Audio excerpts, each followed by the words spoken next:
right, I'd like to call to order our monthly meeting of the Avon Board of Education at 7:04.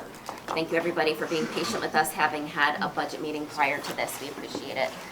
Before we get started, I think it's easier for the audience and also for us to be used to telling you who we are. So I'm going to do a roll call so that you know who's sitting with us this evening. I'll start with Board of Ed members. I will start with myself. I am Deb Shute. I am the chair of the Board of Ed. Paige Singh is joining us virtually this evening. She is our vice chair, and she is right in front of me, so I can see her. Jeffrey Fleischman is our secretary. Hi, thank you. Jackie Blea. Thank you, Deb. Laura Young. Present, thank you. Lisa Seminara. Present, thank you. Lynn Katz. Present, thank you. Liz Summercorn. Here, thanks. And Sarah Thompson is also joining us virtually, so she's on the screen in front of me, and I see her as well. Thank you. Next, our administrators, Dr. Bridget Carnamola, our superintendent. Dr. C is our students know me, yes. Mr. Jess Giannini, our assistant superintendent. Present, thank you. Thank you. Mr. Roberto Medic, our assistant superintendent. Present, thank you. Shirley Moy, our executive assistant to the superintendent and board clerk. Present, thank And you. if you notice on the agenda, we are recognizing her this evening. She is leaving us for retirement, so I would like to introduce Christine Sardinskis, who will be taking her role. So, Christine, we all welcome you tonight. Coming, thank you for joining us this evening. Oh, yes, I'm glad you're here. I didn't see you, Lillian. Go ahead. I don't normally say the roll call, but Lillian Peng is our junior representative. Do you know if Charlotte is joining us or not? Charlotte's sick. Okay, that's totally fine. Thank you. All right, having done that, if you will join me for the Pledge of Allegiance. I pledge allegiance to the flag Of the United States of America and to the republic for which it stands, one nation, under God, indivisible, with liberty and justice for all. So nice to have young voices with us. I'd like to start by reading our mission statement to remind us all of why we are here working together. Our mission is to inspire in each student a joy and passion for learning and a commitment to excellence, personal integrity, and social responsibility. This is our perfect segue into our recognition piece, and we do have quite a group of Avon Achievers this evening. I would like to welcome forward our principal from Pine Grove, Ms. Borio, and also her assistant principal, Ms. Buckle. Thank you. Well, we are so excited to have such a full house of Pine Grove people, so thank you all for being here. We're going to have you come up in just a moment. I want to start by saying in the past multiple years, we have been fortunate to have recognition of our wonderful staff, and we really wanted to focus on some of the good work our students are doing at Pine Grove. So tonight is for the students, but before I begin, I want to say a special thank you to our two staff advisors, Devin Van Patten, who's one of our kindergarten teachers, and Lauren Smaglis, who isn't here tonight, but she's one of our third grade teachers, and they are the teacher leaders of our student group. So today we are very proud to be able to recognize our Pine Grove School Community Council members. This is a group of students that work in our school to promote positive school climate, as well as a positive climate here within our Avon community. So they're going to share a little bit about themselves and what they do in just a moment, but first, Mrs. Buckle will introduce them. So when she calls your name, you can come on up and join us here. Okay. Hunter Whaley, Nolan Perry, Catherine McCulloch, Max Mazzucato, Valentina Uribe, Avery Landsberg, Helena Lazarevic, Coco Lynch, Andrew Spike, Orion Drogu, Thomas Denon, and Katie Morris. Nice. All right, so we're going to start with, who are we starting with? Who's beginning?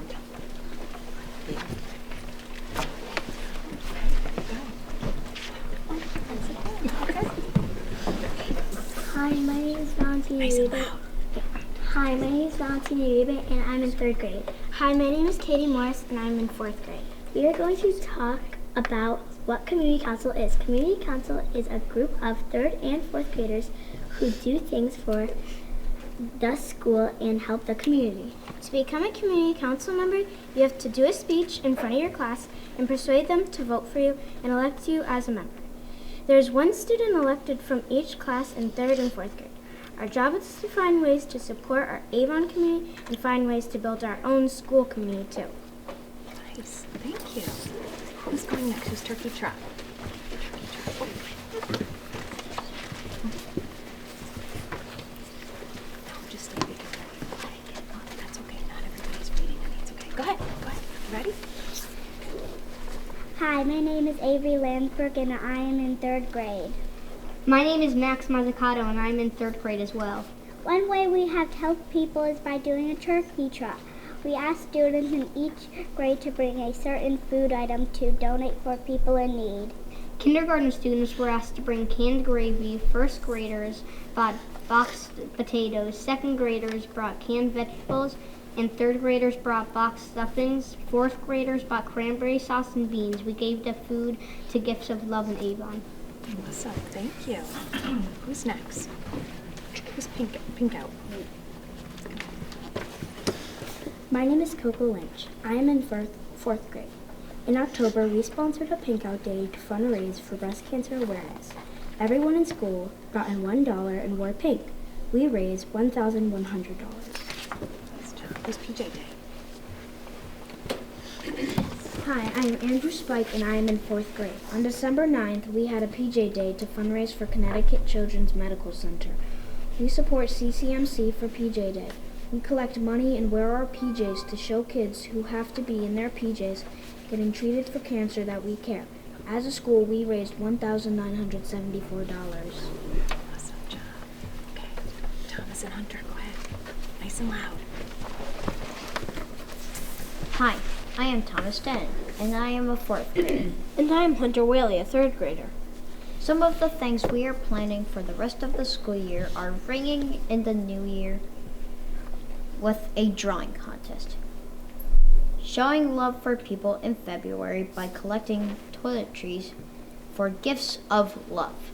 And in March, we are planning on doing an activity called Lucky to Have Pets, where we will collect items for a local animal shelter. In April, we are going to focus more on our own school community. There you go. Awesome, thank you. And I will tell you that I was very impressed when I was having a conversation recently with Miss Van Patten about the work that they do, because they do meet in the afternoons after school once a month. That they have a whole list of things that they want to do for our school community and for our Avon community. So these are ideas generated by them as students, and they're very excited to help make them happen within our school. So thank you for all the work that you do in our school. Thank you for being leaders among your peers, and thank you for being here tonight and looking so amazing. What a great job. I wanted to clap after each one. I wasn't sure. They all deserve amazing applause. It was really great.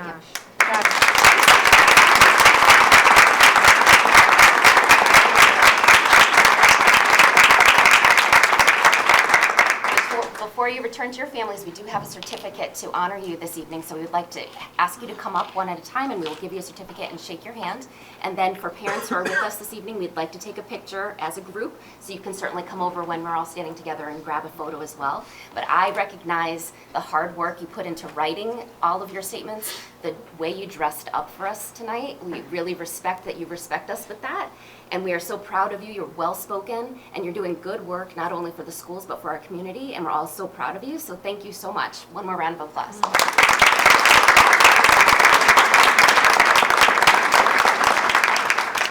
Thomas? Come on up, honey. Congratulations. Nice to see you. Thanks. Congratulations, honey. So you guys, you can stand right over here. Ryan? Thank you so much. If you want to go join Thomas over there, you can stand that way. Avery?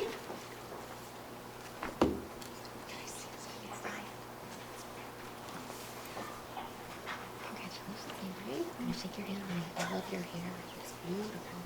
Such a nice job. Thank you for coming. This is for you, honey. Go ahead and stand on that side, okay? No. Helena? Thank you so much for coming. You did a great job. Thank you, Honora. Coco? Nice job. Thank you so much. Thank you so much. Congratulations. Catherine? Which Catherine? No, there are two. Nicolette. McCulloch, sorry. We'll get you again. Sorry, Catherine.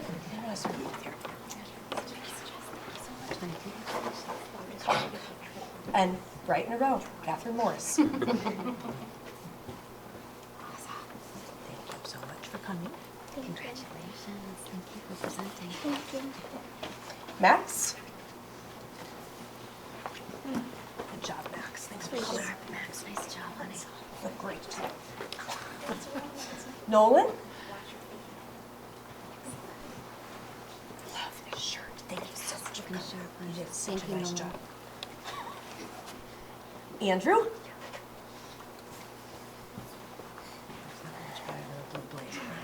Fantastic. Fantastic. Nice job. Valentina? They're spectacular. Fantastic. Thank you. And Hunter.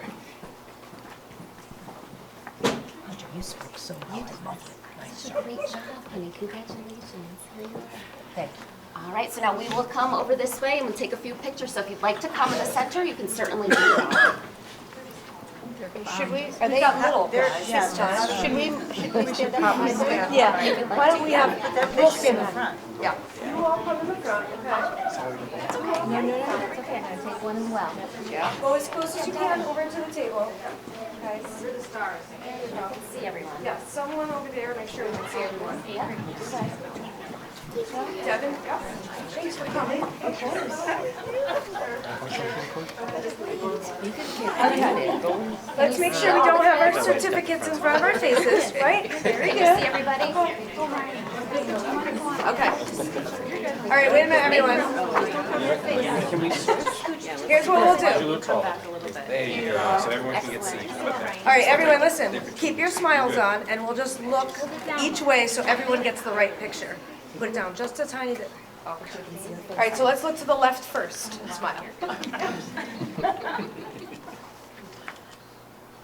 And now the middle.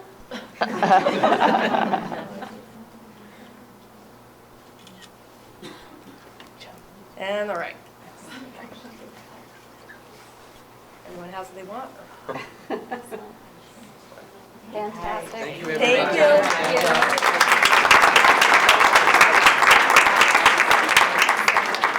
Have a nice holiday. Thanks for coming. Bye. Nice to see you. I'll see you at school. Great job, guys. Yeah, I will. All right. I'll see you.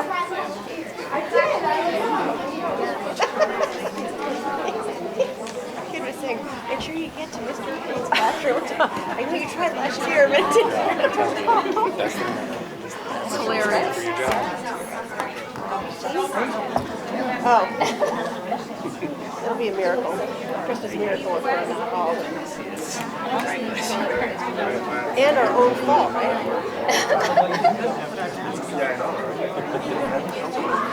I have mine right here. God, good things isn't like a big moral, ethical decision that we would fail.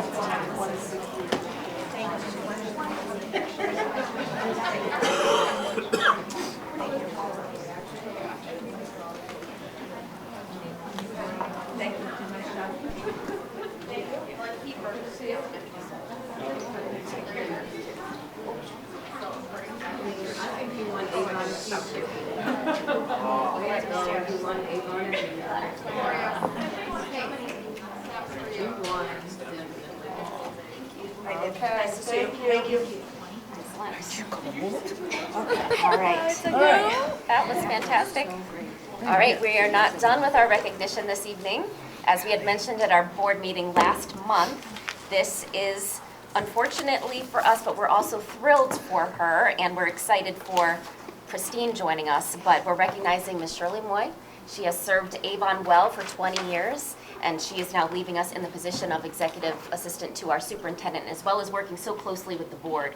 I just want to say personally to you how appreciative I am of how patient you were when I was new to being on the board and new to this role. You really just kind of walked me through it, and I never felt like I was asking a weird question. You just helped me along the way, and it really made doing this so much easier.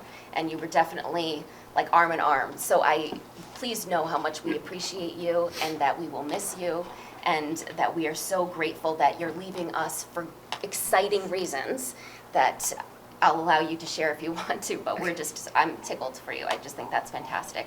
So before other board members say anything, we do have something we'd like to give to you. If you don't mind, Shirley, you want to come on over. Aww. We want to present to you your own bell. Oh. So you can see the time you served with us. Oh, thank you. Oh, it's beautiful. Maybe you can ring it to quiet the grandkids down I there. definitely will. But hopefully I won't wake the twins up. Thank you. It's beautiful. And the board would also like you to have these flowers. Nice. I didn't put too much in the bottom so you can take Okay. it home in the car and it won't tip over.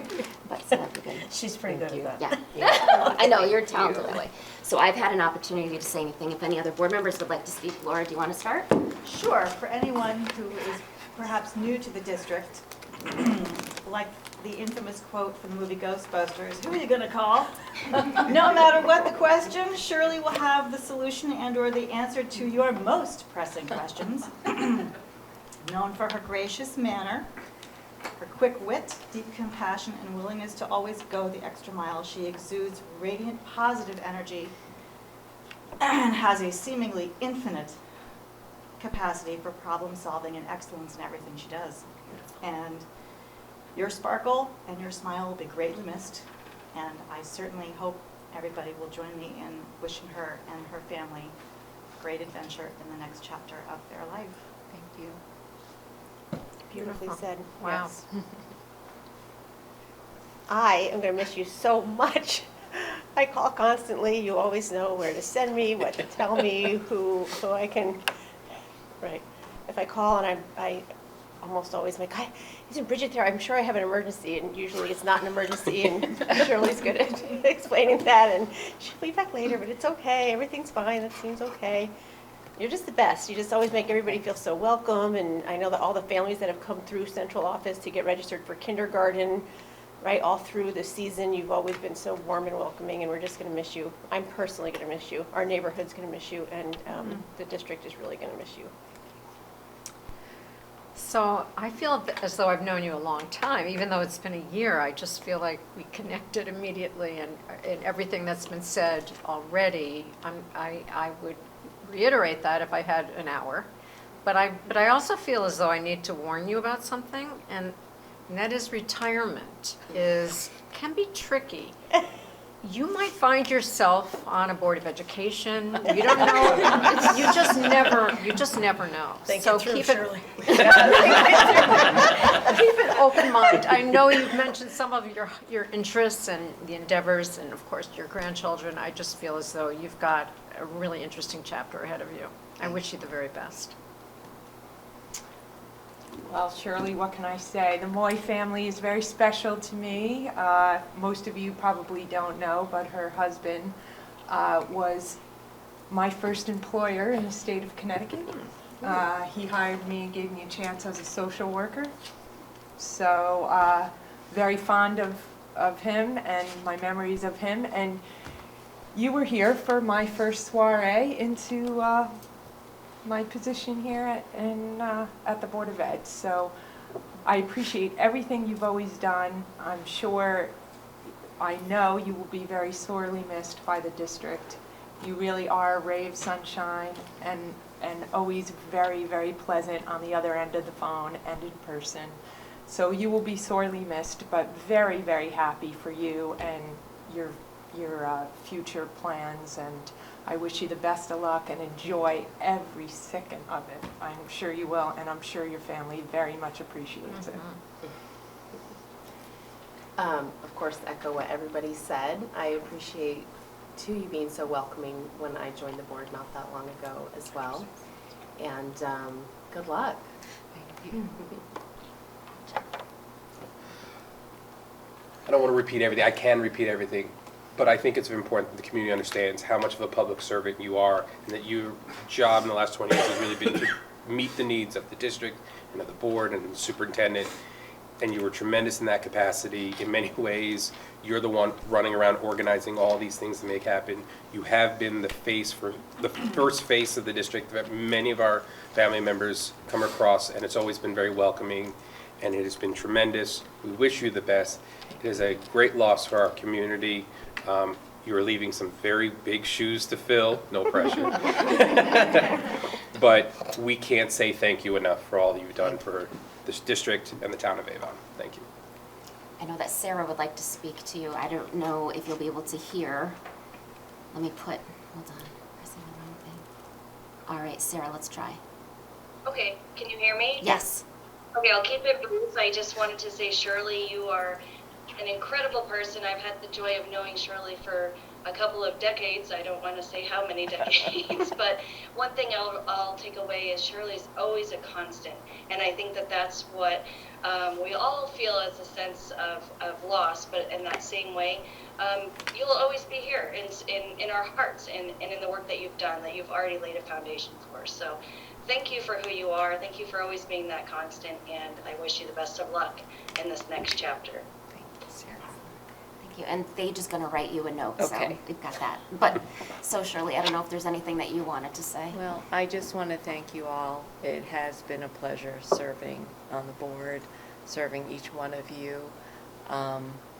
You know, I know that it's not an easy task that you've taken on, and that you sacrifice lots of hours with your family to do what you do. And even when there are disagreements, I know you all do what you do for the best of the children and this town, and I appreciate it. Being a resident and having had 4 kids that went through this school district, I'm just so grateful for what Avon's done for my own family, and how strong a foundation it's given my children, that they're successful adults now. I do thank Avon, and I know for the generations to come, they're going to reap those benefits as well.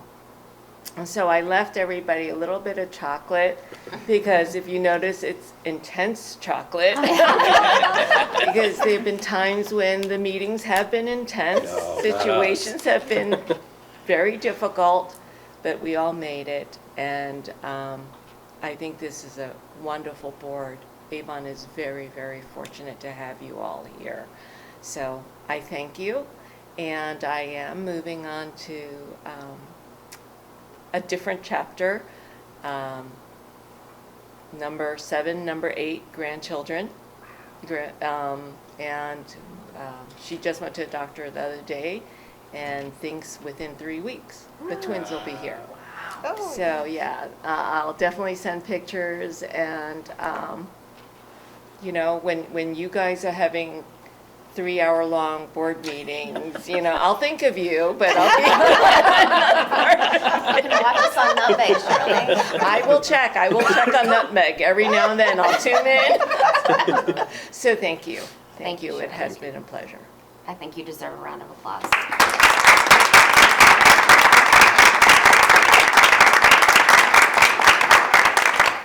Thank you, Shirley. I'm going to hug you later.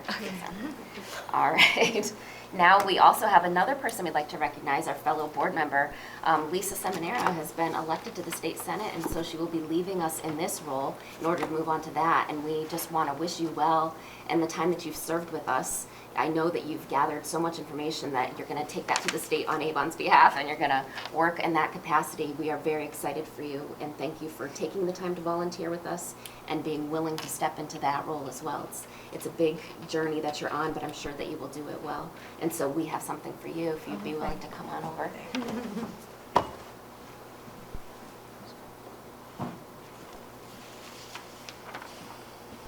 Here is your bell.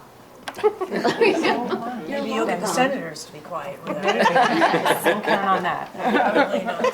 Thank you, Lisa. Jeff, would you like to?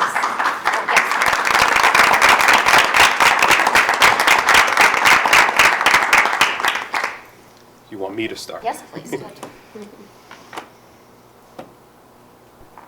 You're leaving me. No, Lisa, you have been a tremendous presence, and me personally, you have been someone I have turned to, confided in, bounced ideas in, and really your background in terms of your commitment to works with individuals with special needs, your social work background, has always been at the forefront of all your decisions here. And I think you have served as a wonderful beacon, a reminder to myself and others of all students' needs. And that really has I think, transformed a lot of things we've done. You've impacted how I have looked at situations. Despite all my years in education, you've made me rethink certain things and keep things in mind.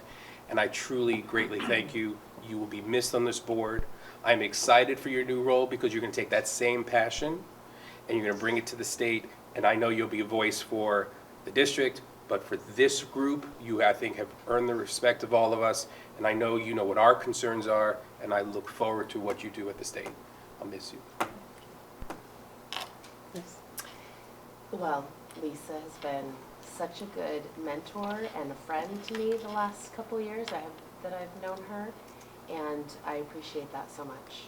The dinners and, getting to know one another and all the help. And good luck. Thank you. You're going to kill it. Thank you. I think it's always a wonderful thing when someone approaches any kind of lawmaking or policy-making role with your kind of background, your background in social work and all this educational background as well. So that's really exciting, and I just wish you the very best and enjoy the learning curve, which I'm sure is enormous. Thank you. Well, I just want to wish you luck. I think you've done really great things here, and I think it'll be exciting to see what comes up as the new term gets going up there, and how everybody, all the big decisions that have to get made, and all the priorities and your new committees. It's just very exciting, and I wish you all the best. Thank you. Lisa, you are a fierce advocate, and part of that may stem from your social work background, but I also think it's just inherently within your nature to want to do what's right. And I think you will do the right thing in helping your constituents, not only at this level, but at the next level. And wishing you all the best with your new colleagues. I'm sure you'll have great input, and we will appreciate having you there. Thank you. Thank you so much. Sarah would like to speak to you as well. Sarah, are you ready? Yes. Can you hear me okay? Yes. Okay. Lisa, I just wanted to congratulate you and wish you well. We didn't get a chance to work too much together on the board, but I know that, again, what everyone's saying, you have deep passions for many different topics, and I look forward to kind of seeing how that work unfolds at this in this next chapter. So congratulations. Thank you. Page typed. I will read for you. All right. Lisa, I wish you the best of luck. It was a pleasure working with you on the board. Thank you for your contributions and all you have done. Good luck in your new position. Thank you. May I? Please. Yeah. Shirley, I've gotten the opportunity to say numerous times in public thank you already too, in part because we had a retirement celebration for Shirley in the district, and many of you were able to come too. Thank you. So it goes without saying that I will miss you, Shirley, tremendously. It was 5 years ago last Monday that Shirley and I met in the room next door as I signed my contract and was appointed here in Avon as the superintendent. And Shirley has been the constant, steady, one might say shotgun rider for the entire time, sitting front seat with me. So I appreciate all the support, and I'm going to miss you. Lisa, that's it. That's all else I could say about it. Lisa, I think it's fantastic anytime we are able to have a person that has been a member of a board or an educator be able to leave us and take a position within state government, because you know what it's like to be here doing this work with us. You have the best interest of the district in mind, and I know that, and I know the rest of the board members know that. And I know that you're going to be one phone call away when we want to know why we didn't get that grant, or how you might be able to help us get that grant, or that legislation that's pending. And I think you know the same, that I'll be on the other end of the phone when you need information. So best of luck to you. Thank you for supporting me all. I was about to say all these years. It's actually been 2 years. But it feels like 175 because Lisa joined us in January of 2020. Oh, and so some of the toughest times I think that we have had together, Lisa has been here for, so thank you for that.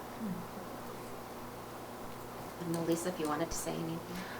Sure. I did put together a few words. I would like to take this opportunity to say that it has been an honor and a privilege to sit on the Board of Education here in Avon.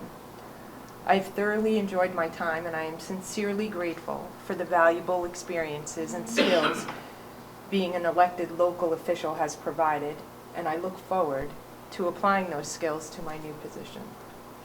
Many thanks to the dedicated professionals that have made my time easier and more pleasurable. Dr. Bridget Carnamola, you remain a steadfast leader. I've always admired your ability to deal with the various stakeholders with respect, patience, and integrity, while ensuring the direction and vision of the district is maintained. Avon is very lucky to have you. The teachers, administration, and support staff, your tireless dedication to our students helps provide a stimulating learning environment, tempered with support and mentorship, which guides our students into the next chapters, regardless of the path they choose. To the unsung heroes, our security, maintenance, and bus drivers, although I've always appreciated the work and effort you have put forth, the past several years have been particularly taxing with the extra demands of COVID. I commend you for always going above and beyond and keeping the health and safety of our students at the forefront. And lastly, to my fellow board members, I would like to thank you for creating a work environment where, when faced with challenges and mixed opinions, we worked collaboratively to achieve the best results possible for the district. Please know that as I make this next move, that I've learned a lot here, and I will take all of that with me and apply it up at the state capitol. In addition to that, I think you know you have an ally up there. I was recently appointed to the Education Committee, which I'm thrilled about. I had requested and have been appointed to that. So I will be taking the concerns of not only Avon, but the other districts that I have up at the Capitol, and we'll be looking for all feedback from any of you if there's any things that we should be focusing on. And I know the very importance of a Board of Education, and I will work really hard to always keep local control with the various boards, because I think that districts know, nobody knows their district better than their district. So I think it's important always to try to keep local control. So thank you again for all my time here. It's been short but very sweet, and I look forward to what's to come, and I look forward to staying in contact with you. And I still have one left here, so I'll still be here so for a little while. And thank you. Okay, round of applause for us.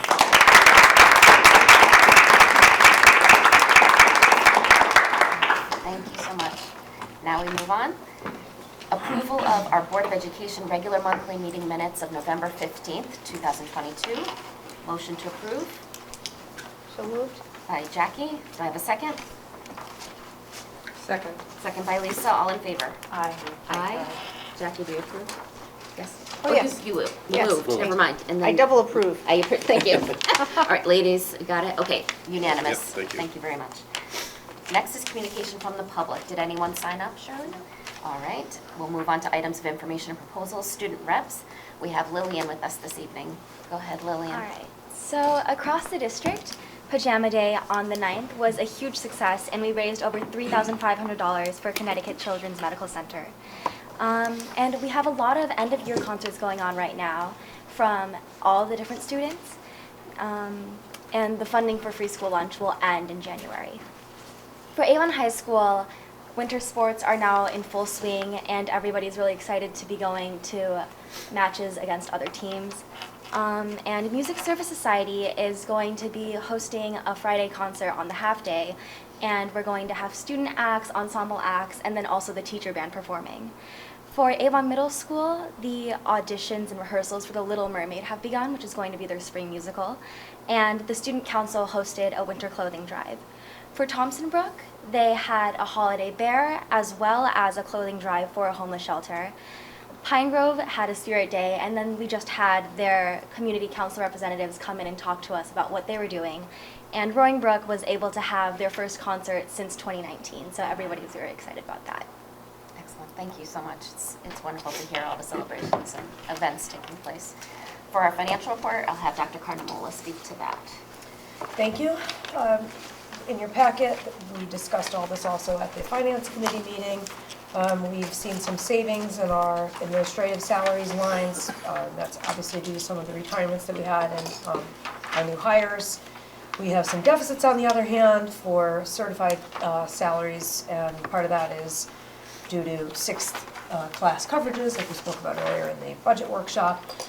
Although, on the other hand, we have some savings with unpaid leaves and a vacancy that we had not filled yet. Our non-certified salaries, we talked about the LPN hire for the student with IEP needs who needed a nurse, so that was a savings over an RN hire. We had some transfers that are in this agenda tonight. It was there to offset deficits from lines where we have savings, because of course we have to live within the means of the budget, big picture, and we're seeing a lot of fluctuations in terms of utilities and so on. And also, as we said earlier, we're moving the budget, the extra nurse days to the special ed nurse. So that's just a change from one line to another. Some of the other expenses, you see some variances with repairs, maintenance, and snow removal. Obviously, we have not had much snow removal. We've had some time-sensitive repairs to the door and a window at Pine Grove and Roaring Brook.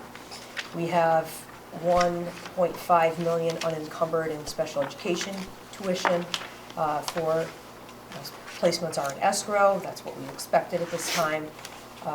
We have a transportation increase in this month. There were wheelchair services and the equipment that was higher than we had budgeted for due to change in student needs. So one of the budget transfers tonight, number 2023-029, is to clear that variance. And we are at an 8.95% unencumbered balance as of the end of November, which is typical for what we see at this time of year. Are there any questions?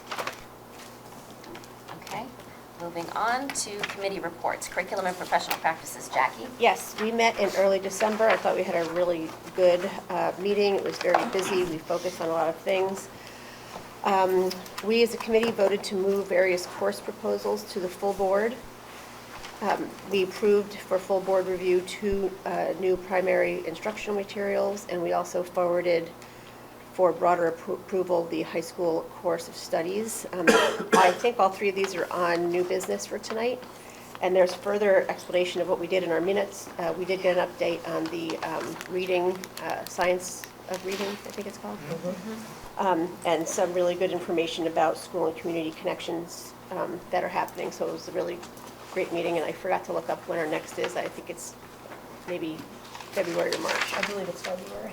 Yeah. Next one So I apologize, I didn't include that in the notes. is February 14th, Valentine's Day. Oh, everyone's going to want to be at that. Well, that's going to be on Zoom anyway, right? I don't know. If it's the Valentine's Day, maybe we should, yeah, no, Zoom, just kidding. I'll wait to hear from you. Some of you have lives, and I'll wait to see what happens. The rest of us can probably be here. All right, finance, Lynn. Okay, so we met on December 13th last week, during which time we reviewed the financial report that was presented tonight, and the budget transfers, which we'll be voting on tonight. And also, we reviewed the student activity accounts, which my understanding are presented every quarter for our review, right? And our next meeting is January 10th. We expect our meetings might get a little bit busier and longer as we wade into the thick of budget season. Thank you, Lynn. Negotiations, that would be me. We still aren't actively working with any unions. However, we are looking forward to working with the administrative assistants. Is that correct? Yeah. Yes. And that's it for now. Policy, Laura. So we did meet on December 13th also and reviewed quite a few policies in the 5,000 series. You will see a number of them are listed under new business for possible action tonight. They are at a first read level here at our board. However, they are mostly on there due to changes at state level. And Dr. Carnival will be speaking to those. And many of us had attended both the special meeting and the meeting on the 13th to get a clearer understanding of these policies before they were presented tonight. Thank you. Liaison report, Capital Region Education Council, Jackie. There is no meeting in December. Yeah, right. They don't meet in December. I was going to say, are they meeting tomorrow? Because that's the trend, right? Usually, I mean, that is weird, but not even tomorrow. They take December off over there. Smart. Awesome, thank you. Okay, next is the board chair update. I just want to be brief and wish everybody a healthy holiday season. If you celebrate, if you don't, healthy regardless. We won't see you probably till the new year, so please enjoy the time with your family that you have the break for. Take the break. I appreciate everyone at this table and everybody who attends in the audience. It's usually our administrators spending this evening with us as well, and it means a lot to us to know that you're paying attention to the work that we're doing, because we know it impacts the work that you do. So I wish you all well. And I will move on to Dr. Carnamola for the superintendent's report. Thank you. Mr. Medic, you want a hiring report for us? Certainly. As was mentioned earlier this evening, we welcome Christine Sardinkis. Her first day with us was Monday the 12th, and she has stepped right in, stepped right up, and fit right in from the get-go. So No, what he just said, she started on the same day I started 5 years ago. Wow. Not on purpose. Just to say. Just putting it out there. It's funny how the universe has a way of working. They had to do something for me to give up Shirley. In addition, in the hiring report, Mr. Samuel Martin joins us as a long-term substitute school counselor at the middle school. As the board's aware, Mrs. Chaves is filling in as an interim assistant principal at Thompson Brook while Mr. Duffy is out, and Ms. Salvatore is the interim principal. I do want to draw the board's attention. Ms. Dawn Hicks joins us as the third safety and security specialist here at the high school. Ms. Hicks joins us from the Connecticut Department of Corrections, where she recently retired as a lieutenant.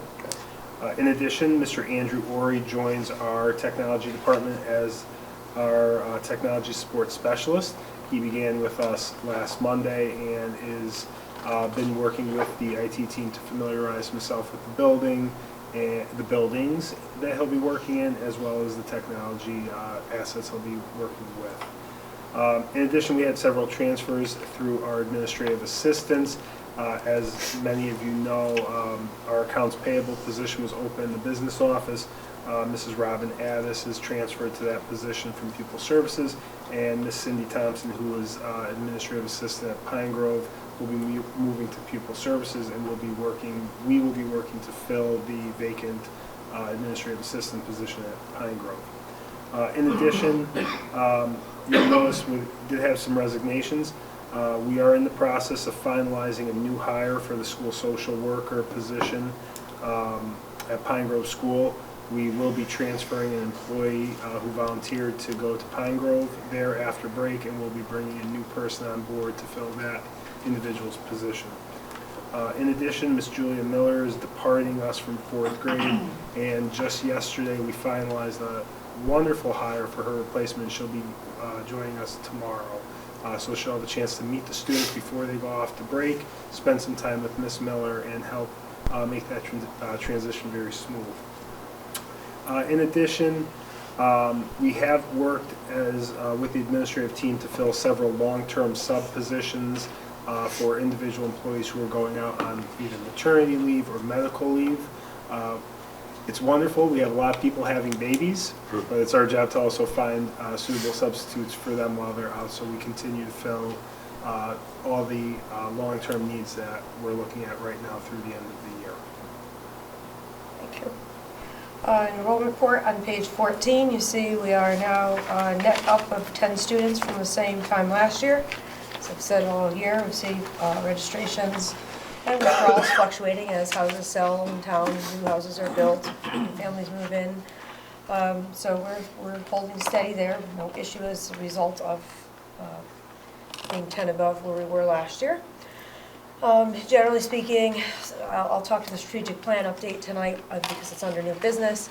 I'll just point out here that I appreciate all of the work that the administrative team did with us to begin this process in the summer, especially as a new team, and then led that work in the buildings with the faculty and staff to have conversations related to our goals and our progress and our projections for the future and dream big activities in hopes of where we are now leading the district as we come out of the tail end of a couple of difficult years of leading the district through many challenges in addition to our normal goals.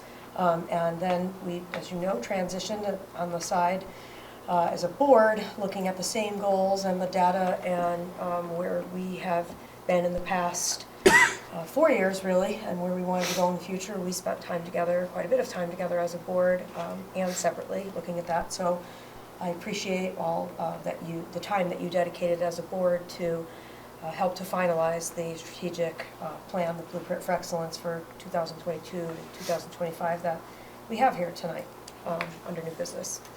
Just a couple of other things. I already said we had a very nice turnout for Ms. Moy's party. Grateful that so many people came along to send Shirley off in style. We joked and said no one else that works here would ever have a retirement party where this many people showed up. And as administrators, we know that is absolutely for certain. No, we wouldn't get a quarter of the number of people that came to say goodbye to Shirley. It was really fantastic. Also wanted to express thanks and gratitude to the Avon Education Foundation for their work to provide enrichment funding through grants for innovative ideas that our faculty and staff present to them. And over the last 2 weeks, we had what we call the prize patrol with the big checks come through and award grants to teachers at the high school, Thompson Brook and Pine Grove. And also thank you to Ms. Shute for attending with us as your schedule permitted. Teachers are very excited, and we'll get more information about that another time. We have our initial meetings scheduled to discuss the findings from the space and facility study that has been going on throughout the course of this year. We will start meeting with the firm that has been conducting that study in January, right after New Year's, and we're going to meet at each school and walk through with them and talk about their preliminary findings, and I will bring those back to you when after we start that process. Our second curriculum professional practices meeting of the year took place earlier this month. It went very well. You see some of the results of that here tonight. Thank you again, Mr. G. and Jody Krasansky for the great work that you've been doing to lead that group forward, and also to all of our administrators who've been able to come alongside of our faculty members who volunteered to do that very important work. And of course, our district-wide vertical math team continues to meet, also looking at our vision for mathematics teaching and learning and programmatic materials and curriculum revisions that might be needed in the future. We've done quite a bit over the last couple of years in terms of literacy, and we have, as you know, shifted our focus to mathematics, continuing the work in literacy, but pushing forward with mathematics. Bridget, can you, I'm sure everybody knows this, but you talk about a vertical math team all the time, and I never, I'm assuming that means like the grades and things up, but I don't really know what that means. So we talk about vertical alignment and vertical teams. We really just mean that we have representatives on this team that are from different grade levels across the entire district. So that it all makes sense as they go. So that, because we need to be able to articulate how the instruction progresses from one grade to another, so that we can ensure that there's a building block of instruction, particularly in a subject like mathematics or literacy. Thank you. So sorry for that. I just did. I had a feeling that's what you were going to ask me as soon as I said it. Anyone was going to ask me. Any other questions about any of that? And again, I'll echo what Deb said. Thank you again for being here. I know it's a lot of late nights for all of you, the admin team, a lot of concerts, a lot of activities, and this was one more thing for you, and I recognize that, but appreciate that you were here for both meetings, because obviously we worked on this budget together, and I think it's important that we stay together in the discussions, because I'm sure there will be changes between now and the end. So thank you, especially at this time of year, and I hope that everyone has a great holiday, Happy New Year, and how many more days? The kids know exactly how many more minutes. 2.5. Not enough time for me to wrap gifts and cook food, but however many it is, that's what we've got. Thank you. All right, thank you so much. Next is the consent calendar. We have a motion to approve the consent calendar as it stands. Motion to approve. Okay, Laura, do I have a second? Second. Thank you, Jackie. All in favor? Aye. Aye. Aye. Ladies, it passes unanimously. Okay. Right. Next would be new business, the Avon Blueprint for Excellence for the 2022 to 2025 years. Thank you. Put that up. As we know, and we discussed again just earlier in our budget workshop, we have 4 focus areas to our blueprint. The first is student learning, the second is communication and partnerships, the third is school connectedness and personal growth, and the fourth is systems. For each of these areas, we have developed a core belief, a focus area, at least 2 goals, and numerous action steps in practice for the purposes of our discussion tonight. I just included some of the examples of the action steps. Some of these are already in progress, some are, as we know, moving into the future. All of these are related to the discussions that we've had as a Board of Education related to these goals. So certainly if you're looking for more examples, or you'd like to discuss other things, wondering if they've made it into the larger plan, we'll bring them up tonight, but for the purpose of presenting, I didn't want to put a 100-page document on the screen. So for student learning, of course, this focus area actually remains the same. We did not make any changes to this after our discussions. This is the focus area we developed 4 years ago, and we think it still holds true today that this is our focus, which is to create multiple learning pathways, challenge our students to think critically and creatively, persist in solving challenging problems, work collaboratively, and communicate effectively. Many times you hear these referred to as 21st century skills. I wonder when we're going to start saying 22nd century skill. We've been saying 21st century skills since the 1990s, I think, but that still is the term that is utilized. We have 2 general, again, these are broad goals. There are numerous specific goals in both the district level and the school levels, and then even down into classroom levels for teachers that are all connected. But our primary goals as a school district and a board being to, 1, build instructional capacity, the ability to teach consistently and support in a way that consistently supports and challenges all students with rigorous, meaningful work, and for us to be able to provide focused feedback, which then supports continuous growth for students' learning. And we have been working on this for a number of years, collectively developing our capacity as a whole district to analyze and interpret data and evidence, specifically student-related data, and to inform and advance our teaching and learning, whether that's curriculum, that's instructional strategies, that's assessments, that's policy here at the board. This is really the core of our work and how we assess our actions. So some action step examples that I included, obviously our district and our school teams working to analyze the students' performance data, looking at things such as smarter balanced data, looking at Ames web data at the classroom level, looking at teacher-generated assessments and projects, attendance data, just about any kind of data that we generate, we are looking at in various forms. CPDC, again, that's our Curriculum and Professional Development Council, is continuing to work to redefine what collaborative and team time looks like for our faculty and staff. And we are continuing to expand our Achieve, our internship program. So those are some examples, I think, of how you see this work on the ground, and they are examples that unanimously as board members. I think we had a conversation about wanting to see move forward. Any other piece that you think needs more explanation here or questions? Again, I know you've all had a while to look at this, and I don't want to belabor it. You had a part in writing it, and you've had a while to review the draft and provide feedback. I don't want to belabor the point for you. On communication and partnerships, we've also continued with exactly the same two goals because they are still relevant. We are continuing to look for ways to streamline our communication systems and provide user-friendly experiences for everyone related to the district, whether that's staff, families, community members, so that we provide necessary information in a transparent and, again, user-friendly way.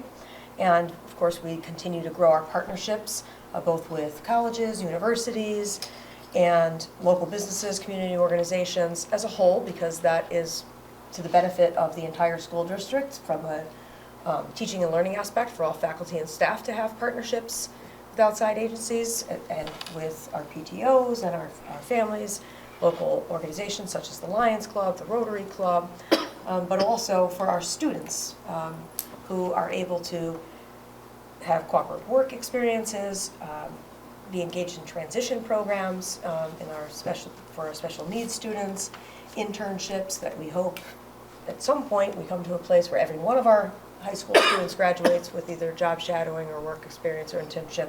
So this will be ongoing work to continue to develop those partnerships. And this website reconfiguration is staring at me on the page because you know how many times we have already done this and still continue to work at it. Sorry, Ms. Moore, I'm going to point out again that one of the ways that I'm still looking forward to working with Shirley is her assistance to me at the district level in working still to reconfigure this new website. There's a tremendous amount of information, of course, that needs to be organized and available to people, and with the migration from one to the other, some pieces are lost in the shuffle, some pieces that are important may not be there, so it's really been a huge project of going page and link by link on both the district and the school site. So we're going to continue that. And we heard a little bit more about this tonight with Mr. Giannini's brief update from CPDC, but of course you know we have been working to post all of our curriculum online.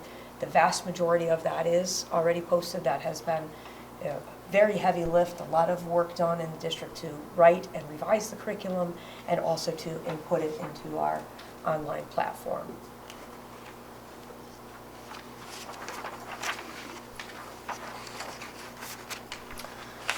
On school connectedness and personal growth, we talked quite a bit about this, as Jackie mentioned earlier, at our last Curriculum and Professional Practices Committee.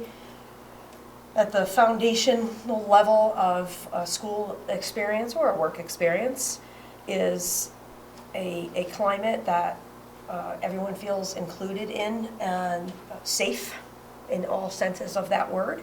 And so we are working together as adults and with students and with families to make sure that we are promoting that sort of a climate within the school district and in our connections with the community. That has meant a number of trainings for us as school personnel, many of which are also required by state legislation and or the State Department of Education, but many others that our faculty and staff have asked for and our students have asked for. Our students have been very involved in our school climate and connectedness training and efforts. We've talked about that before, the work they've done during the summer, our student groups, you saw that here tonight. Our community council in action from Pine Grove is an example of the way we, this kind of focus area and this goal looks in practice. We are launching our principal advisory councils, and we will continue on with growing our student participation and agency within the school district. And I'm sure Lillian and Charlotte being here with us on the board is another example of what that looks like in action from a board level.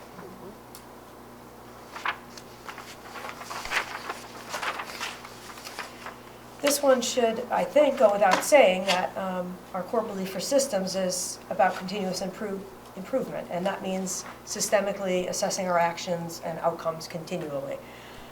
As you can see, a lot of these overlap with each other because we can use that core belief when we're talking about assessing student performance. We can use that core belief when we're talking about gauging our school climate and how connected to school students are. But we use it specifically here when we're talking about systems. And these are our resources, whether those are human resources or technology. There are systems, our procedures, our hiring, our budgeting. We're looking for that to be coherent as an entire school district, vertically and as a whole. And so one of our main goals has been to obviously provide our staff and students with all of the necessary equipment, software, and infrastructure that's necessary to enhance and support student learning. And also, we've worked on a long-range talent management plan that has been obvious, I think, by the way we've changed hiring processes and our trainings and CPDC and our committees working to revamp what professional learning looks like in the district for teachers. All of those pieces are parts of our talent management and professional learning strategy, and I expect to see us continue that work for years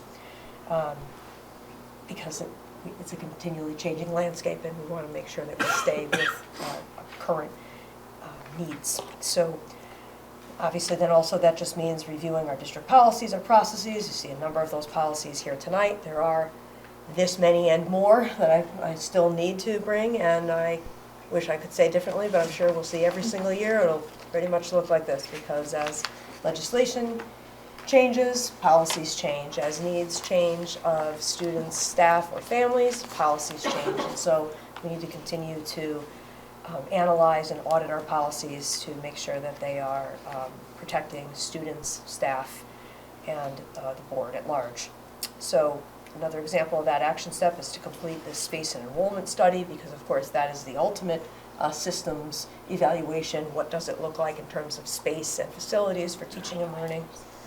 We are updating many of these tonight, policies and regulations for attendance, technology, meal charging, and there are still some others, records retention, non-discrimination, that are coming down the pike. And we've done very well at this already, implementing mentor check-ins with new staff. I know we spoke to you about that at the beginning of the year, but that was a piece of our newer talent management that has been going very well, and I thank Mr. G and Mr. Medic for the idea in implementing that. I think it's been going very well to make sure that every new person in the district has someone besides their administrator, their next door neighbor, or their official mentor checking in with them. We have a list of new employees that we make sure every month someone checks in with, and I think that's been going pretty well, helping people to acclimate. So, it's obviously a very broad brush stroke at what this strategic plan looks like, but a good strategic plan, as we've talked about, is broad enough in scope to encompass everything that we need it to be, and laser-like focus enough to make sure that we continue to stay focused on the right things and keep our top priorities in mind. Our budget workshop tonight and the way that we prepared for that is an example of the same. Keeping our priorities in our budget consistent with our blueprint for excellence, and ensuring that if it's a priority here, then it's a priority in our budget, whether that's an addition, a maintenance item, or even a reduction. That we are very clear about putting our resources where our priorities are. And I think as a board, that may be one of the most important pieces of, I guess what I would say, living the strategic plan as we move forward. And I think you all already know that. We've been doing this for a number of years together. Thank you. Is this piece coming out as course proposals? Yes, that is just to keep us on track. This is it for the blueprint. Well, thank you for sharing that. I think it's beneficial for the public to hear the breakdown of the work that we've done as well. So now we have a number of policies before us, and as Laura had mentioned earlier, the board benefited from 2 different sessions with our attorneys from Chipman and Goodman. to make sure that we could all attend with our complicated calendar schedules. So as we discuss these, they have been already presented to us by our legal counsel as well as addressed in the actual policy committee, but we'll take them one at a time and hopefully take action if we can. I'm sorry, can we pause for a moment? We didn't take any action on the strategic plan. Oh, I apologize. Thank you for reminding me. Let's do that. So, Just occurred to me. yes, that's important. So I will move to approve the Avon Blueprint for Excellence for 2022 to 2025. Do I have a second? I'll second. All right, Jeff seconds. All in favor? Aye. Aye. That passes unanimously. Thank you. Thank you, Dr. Colonel. All right, so next is policy 5144.4, physical activity, undirected play, and student discipline. So, again, as you said, I know you've had numerous hours of opportunity to look at these policies and have discussion both with your board attorney at those sessions and with each other and me at our last policy committee meeting. So just I'll hit bullet points here, and if you have questions, pause and we can speak to those. So this policy, 5144.4, current legislation requires a policy that defines if and when physical activity can be limited for students for disciplinary reasons. We did not, prior to now, have a separate policy for this. Physical activity was actually referenced in our wellness policy, and as you see, that's on the agenda tonight also, because the recommendation from board council is that they are two separate policies because of the legal requirements of each. So this policy, therefore, is a new policy for the board, but it is a new policy that's required by law, and this is the model from your board council. All right, are there any questions about this policy?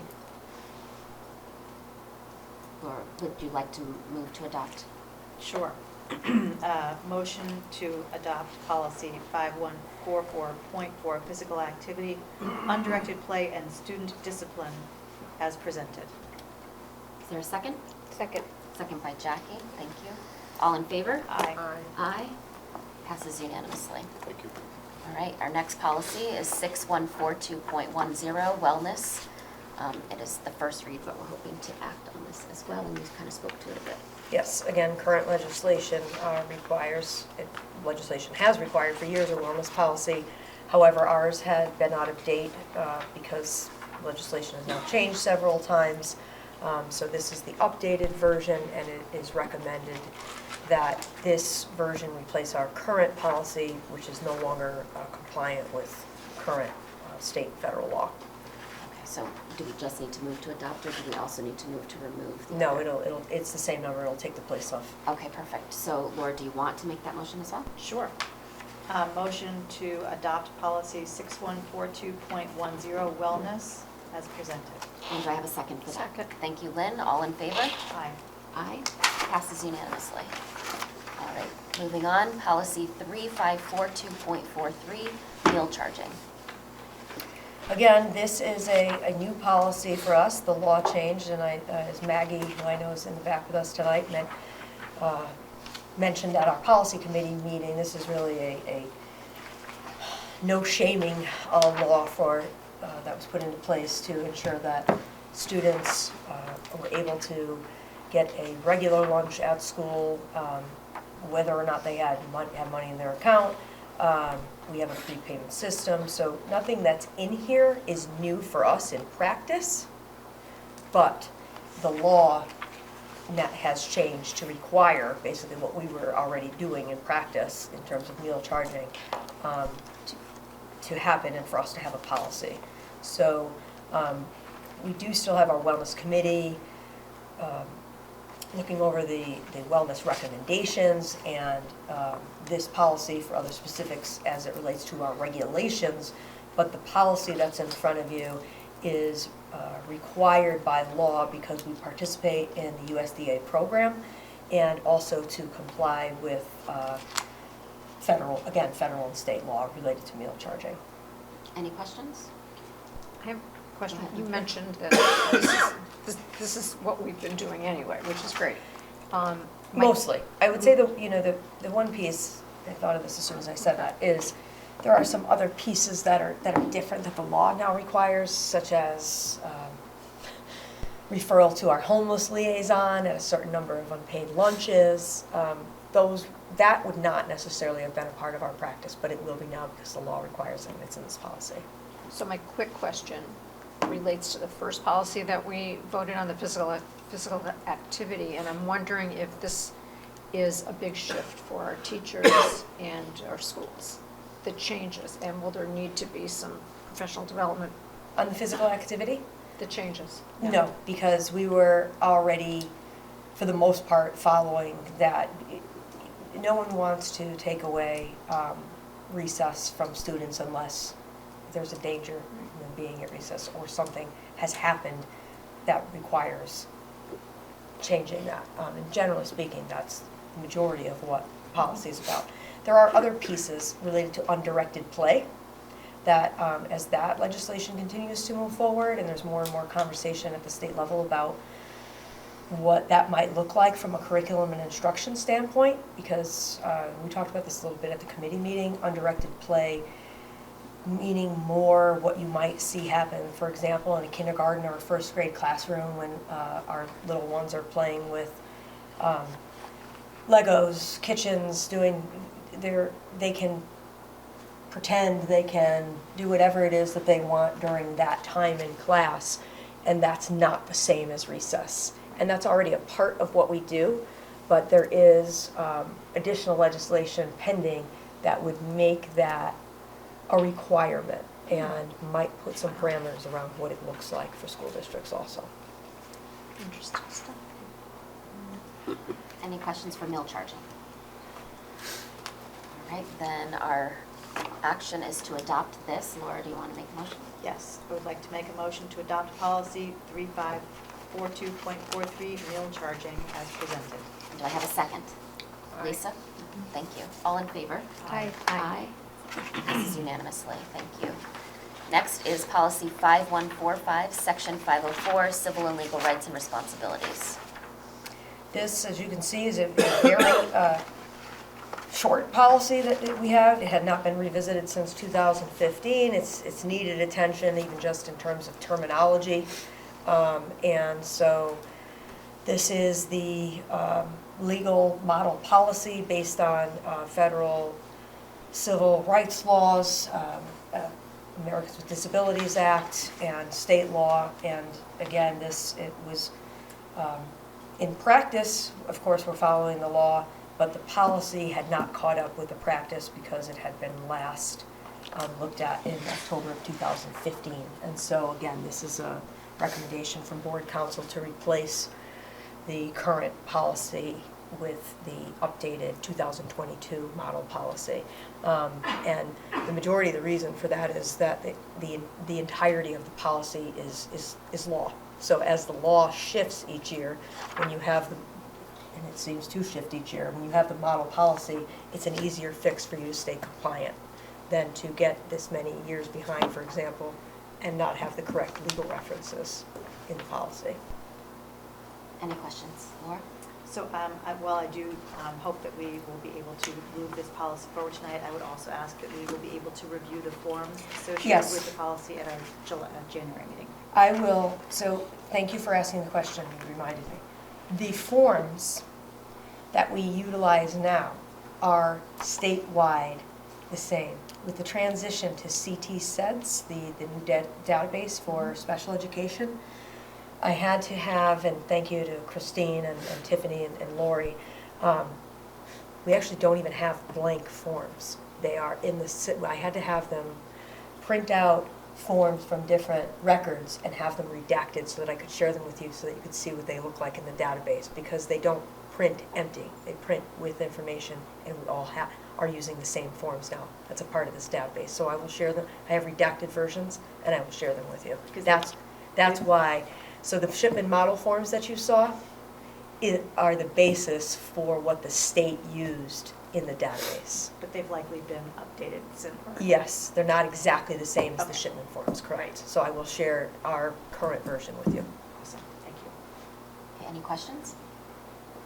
Okay, Laura, if you a motion to adopt policy 5145, section 504, civil and legal rights and responsibilities as presented. Can I have a second? Okay, Liz? All in favor? Aye. Aye. Passes unanimously. All right, next is policy 4118.235, reports of suspected abuse or neglect of children. Again, this is one that we had not revisited since, I think, before my time in the district.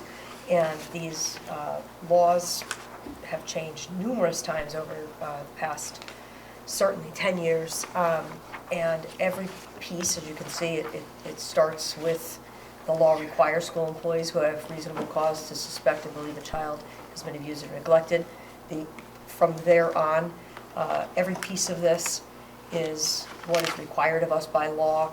The majority of the definitions of what abuse is, sexual assault, who a mandated reporter is, what must be reported, all of those are directly tied back to state law and also the regulations we have to follow from the Department of Children and Families and the Connecticut State Department of Education. Any questions?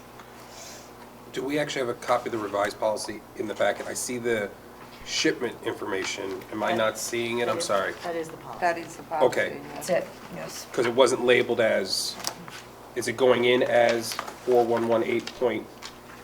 Yes, it's missing the number on it, Okay. but yes. Okay, yeah, sorry thank about you. that. No, you're right, it's missing the number on the top in the packet. Thank you.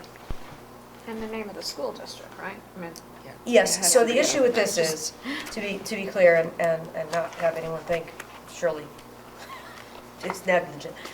This policy, we were trying to get everything ready. That policy committee meeting, as you know, was just last week, and there's a ton of policies here. This one, we were having trouble locating in a timely enough fashion the Word document. And so the shipment policies are in PDF, and then Shirley has to rework all of them. She didn't have time to put the Avon everywhere it belonged in this before we put these packets together. But we will go back into it and put Avon everywhere the blank is.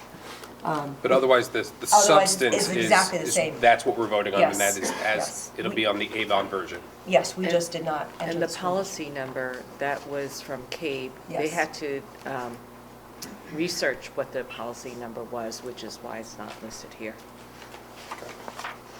Any other questions? So can I just, for procedural sake, suggest we amend the motion to adopt it as pending modified, or I don't know what the phraseology would be on this, because this isn't actually the policy we're adopting. We're going to have a more specific policy in full format. Well, all of it is what we're adopting, we're just adding the verbatim. personalization. It is, yeah, it's verbatim except where Avon goes on the blank. Okay. But I hear what you're saying, Joe, so I'm not sure procedurally what the best. Just a note that Just note that it, they approved the draft version pending the input of Avon's names in the policy. Yep. And take that as the motion? What is the motion? I forgot the word. Say it again. To adopt the policy as is, pending future revisions to make it Avon specific. I'll second. Okay. Okay. All in favor? Aye. Aye. It passes unanimously. Thank you. Let me just put this one, Jeff. Next is policy 5113, school attendance. the policy here is not changed, as you can see, almost at all. The actual statement of policy language is exactly the same. The policy changes are references to the public acts and the memorandum that we have on truancy, the State Department of Education's referral guide related to the Youth Service Bureau, and mental health wellness days. So the legal references to the policy are all that changed.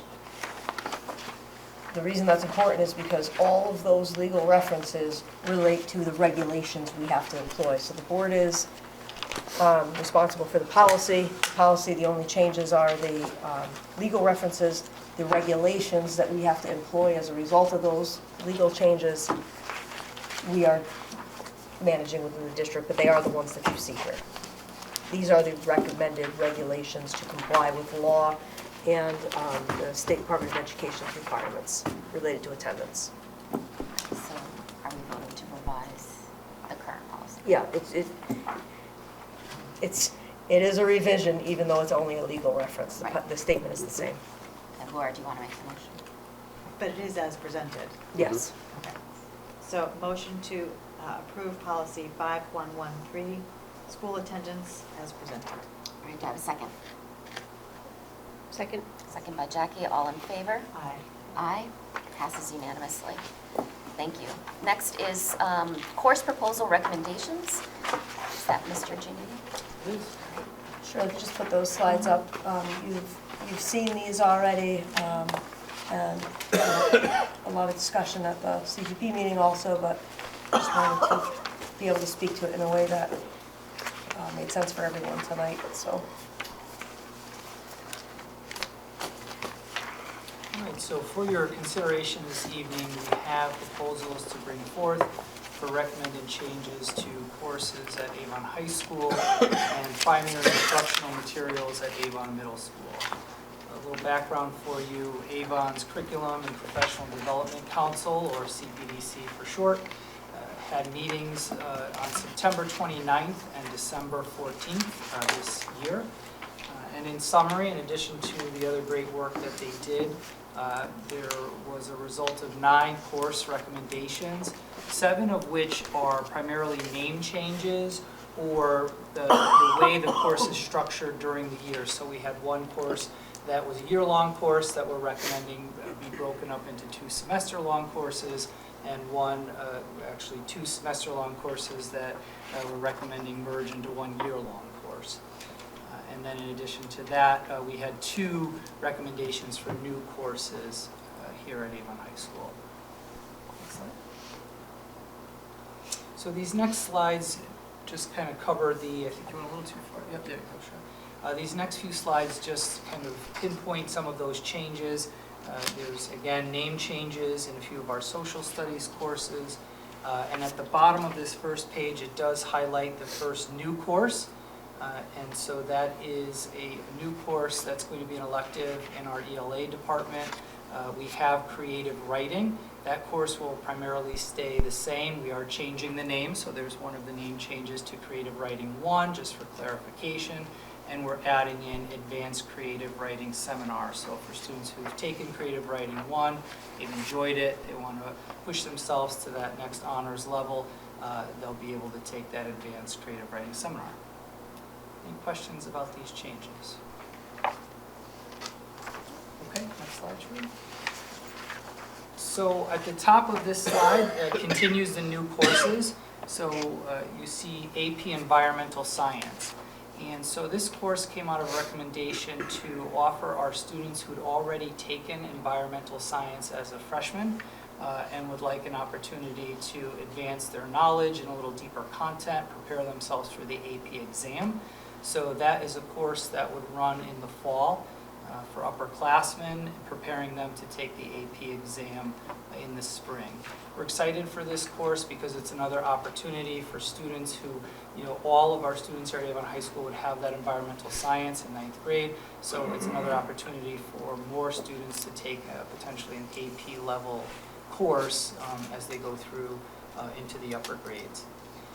And then we have 2 name changes again in our world language department, just again clarifying for students when they take the heritage language courses that those are for Spanish speakers. So those courses are primarily in Spanish, and we want to make sure our students are aware of the content within. Can I just ask a question regarding the AP Environmental? Yes. What was the reason, the thought behind doing it a semester, not a year long? Good question. My concern would be the course ends and 5 months later the students are then going to sit down to take the AP exam. So, well, the AP exam's in the spring. So Right, it'd be May. They're going to get all the content, and the question was, we brought that up at CPDC, they need to complete all the coursework prior to the exam, And so just from a timing perspective, the science department felt it was better for them to do all of that between September and January versus extending that out so that they would be finishing work in late May and June after the exam had already happened. The way that this AP class is written is one semester's worth of work. The other AP courses, though, that we offer do run a full year, though, correct? Yes. This particular course, the content, we spoke about this at CPD, so this is what I had asked John Slaney also, the content is enough for one semester, not two. Do we have any expectation that the teacher will come back and revisit the students the end of April, the week before the AP exams? They start this year, May 1st, to provide any support for these students going in? And then I also just want to follow up, are they all going to be required to take the AP exam if they take the course? We don't require students to take AP exams. Yes, and our teacher would certainly make himself available to students who are prepping for that exam. Yeah, I think as a rule, our teachers do that with students in helping them prep for the exams. Okay, thank you, I appreciate it. So this last slide kind of completes all of our course changes, and it's interesting because this is kind of exact opposites of each other. So first up is mechanical engineering. Currently, that course exists as 2 semester-long courses. We have a new teacher who is teaching that course for us now, and it's very project-based learning, and the types of projects that he wants to focus on really feels as though they are better suited to a year-long course, just based on the depth and breadth of what they're going to be covering during that time. And so the recommendation is to switch it from 2 semesters to 1 year-long course. And then conversely, in theater arts, we currently have a year-long course, Introduction to Theater. And one concern from the department is that for students who are interested in theater but are also interested in other electives, having that year-long course does somewhat pigeonhole them into that block. And so based on some feedback from students and the theater department in general, the recommendation is to split that content into 2 semesters.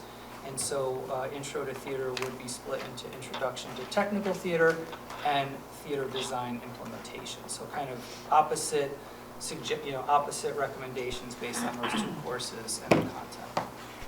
Questions about that? On the mechanical engineering, do you know what the objection was? I see one committee member voted no. It's a good question. So we do offer, members of the CPDC an opportunity to, vote, and they have an option to give feedback if they vote no. In this particular case, we didn't receive any feedback. Thank you. I believe we get someone else out at the other meeting also.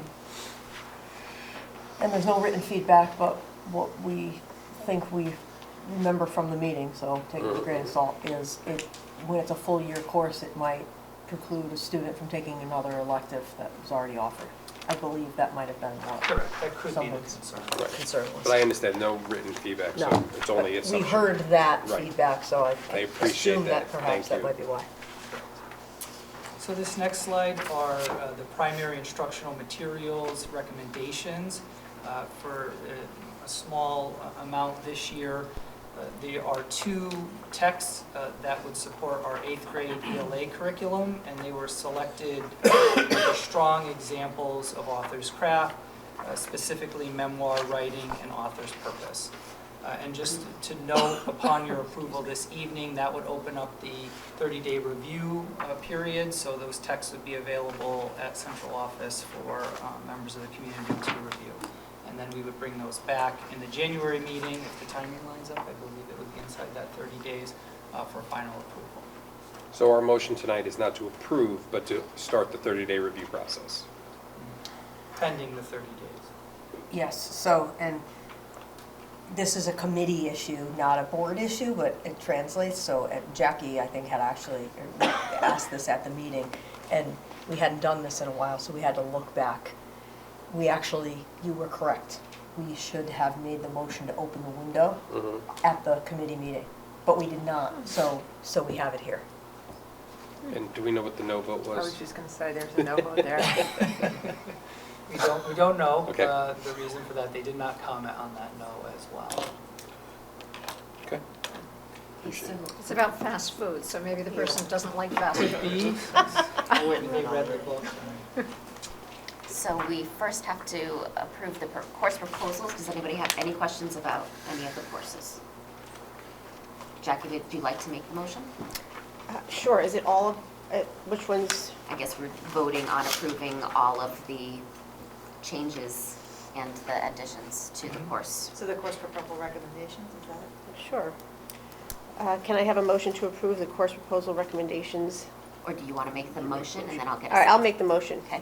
To approve the course proposal recommendations. Is there a second? Second. Okay, Laura, thank you. All in favor? Aye. Aye. Passes unanimously. Next would be the primary instruction material recommendations to open that 30-day window. Jackie, do you want to make that motion? Yeah, sorry. To open the 30-day? Okay, I'd like to make a motion to open the 30-day window to the primary instructional material recommendations. All right, do I have a second?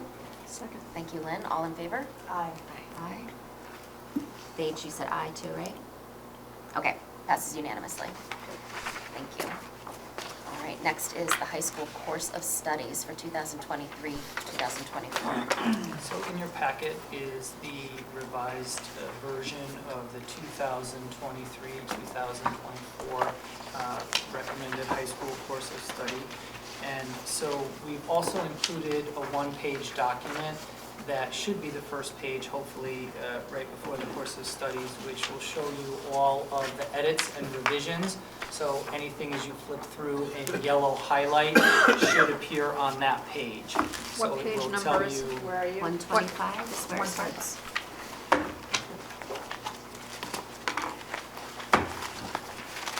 And so most of those changes are going to be minor, so that's where we opened up there. When we consider it minor changes for the upcoming school year, the majority of updates and revisions in there are going to be edits, omissions, revisions, grammatical errors, small changes. And then also highlighted within those changes are some of the course recommendations that we just spoke about. And then finally, you'll see some courses and information that is struck through. And so we have certain courses that after multiple years of, a lack of student interest that they have not run, we kind of refer to those courses as being sunset. And so we remove them out of the course of study because they're just simply not running on a regular basis. And so, again, we would move that forward for you to approve this evening. The course of studies generally comes out in, January, February for the students to begin reviewing for the new school year. Questions? Are there any questions or any? I do. I have spoken with the superintendent. I have addressed this issue multiple times over the years. I've struggled with this process. Years ago, when it was first presented in my first board meeting, I asked a very simple question. I don't understand why we're going through this, because it should simply be a reflection of the board-approved curriculum. And I have pushed over the years to make sure that the board curriculum is available to the public. I greatly appreciate the district's effort. The new website, I think, is fantastic. But as noted in the additional material, there's a substantial amount of curriculum missing. And I've asked the question over the years, is it missing simply because we haven't updated the website? If I were to walk into the office tomorrow, could I get the various courses that are missing and look at their curriculum? The reason I raise this is not that I think there's anything devious going on in the American Sign Language course, but if we hear from constituents all the time, whether it be personally or at the board meeting, teachers aren't teaching the curriculum. And if we don't have access to the curriculum, we can't defend our own teachers in terms of what they're implementing.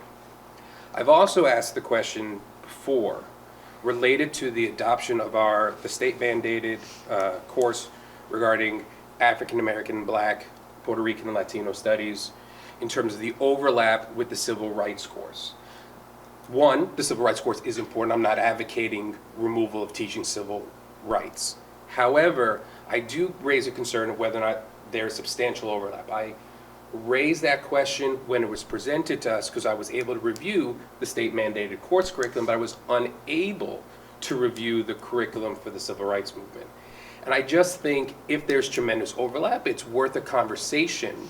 Is this an opportunity for us to expand our catalog because the content is being taught in another course, and it opens up a spot for a new subject matter to expand or not? And I just think that conversation gets hindered. So I see you're addressing my concerns, and I appreciate that. So I would like to give an opportunity, but I have a problem after all these years supporting a program of study that's supposed to reflect the curriculum when that doesn't appear to truly reflect. At my own count, roughly at the high school, 33 courses in the program of study are not represented on our website. And I know you've spoke to me about some of the issues, and I have to voice that because I struggle with this in concept every year with this. So, Jeff's right, we did speak at least about part of this even earlier today. But, and for some of our newer people too, to be clear. So, I, as a new superintendent, am responsible for opening up this can of worms, actually, because we've never in the past brought the program of studies as a whole to the board, because honestly, it's not really necessary, in the sense that our board approves all curriculum. So to your point, Jeff, I want to make sure that we're on the same page, that we're clear about this, so that no one here or that might watch later or read these minutes misunderstands something. There are not courses in this program of studies that do not have approved curriculum. If the courses are in this program of studies, they have approved curriculum that has come through this, that has gone through our CPDC with staff, faculty, and administrators, then gone through curriculum professional practices with the subcommittee of the board, and then come through the board. That, I don't think you're saying I'm not saying is that. the issue. My issue is the accessibility to those documents. Right. So that's why I just wanted to be clear, because Sorry. you mentioned it as part of the program of studies. I think it makes it sound like you said, maybe there's something devious and we stuck some courses into the program of studies or something, course of studies that don't belong there. Even when something is in process, we have put an asterisk and italicized it in the program of studies as, we're somewhere in the process through a committee and we know that most likely it will be approved. We want it to be transparent, to your point, that this may be a course offered in the future year, so we put it here. The purpose behind me starting this can of worms, so to speak, was so that as board members, you can see start to finish, because when you're looking at this program of studies, it shows you the experience of a high school student, the possible experience and the possible path of a high school student. And it's a reminder for all of us, how many credits do they need to graduate, how many classes in English do they need to take, how many classes in math do they need to take. And I think that it's an important bookend to approving curricula independently. So we just put through course recommendations. Curriculum will follow from that. The board will approve that curriculum, and next year when we sit, or in whatever form eventually, and next year when we sit at this table, it will just have been one more piece of curriculum that you approved without necessarily seeing it as part of the larger picture. We talk about it as part of the larger picture, but we live this every day. If you're working in the district or working at the high school, we know you're going to take this succession of courses.